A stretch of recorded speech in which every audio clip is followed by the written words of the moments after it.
Hello, and thanks for checking in again with my brief reviews of books that have had an impact on me as a manager and director of the DeVoe Moore Center at Florida State University, as well as books that are adding to my ability to teach them in the classroom more effectively.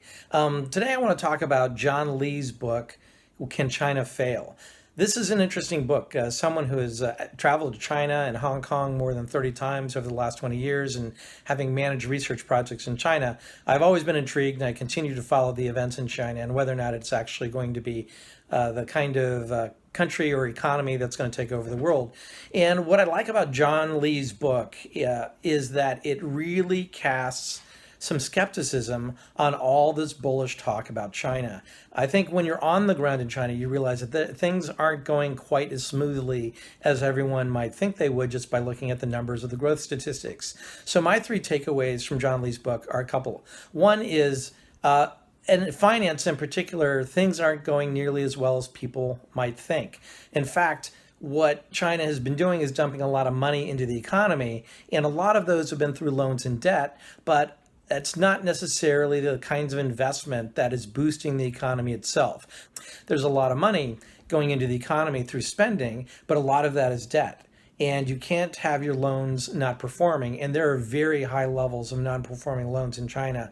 So it certainly warrants a lot of skepticism. A second takeaway I think John Lee does a great job of explaining is the role of state-owned enterprises. These are businesses that are actually either owned or controlled by the government of China. These are centers of inefficiency and waste, and they are used primarily to really carry through on the directives and the economic policies of the national government. But that doesn't mean they're actually efficient. In fact, they get in the way. Most of the job creation that's happened in China, the net new jobs have been created by private businesses, not state-owned enterprises. And experts have realized for a long time that China needs to come to grips with that and try to create more efficiency and actually get out of the business of many of the sectors in order for the economy to continue to grow. So John Lee's book does a great job of focusing on state-owned enterprises. Another takeaway for me is that John Lee does a much better job than most at pointing out that there is this tension within Chinese culture between nationalism and economic growth and prosperity. The country has not come to grips with that in a significant way. And we're always on the brink of, is the government going to go too far in limiting economic freedom and civil liberties, or is it going to, by adhering to national identity and sort of promoting nationalism, or is it going to allow the freedom to its citizens so that they can flourish and they can actually generate new wealth and income? And of course, that new wealth, that economic freedom, has been the source of wealth creation in China. So I believe John Lee's book, Will China Fail?, is a great breath of fresh air and skepticism about China.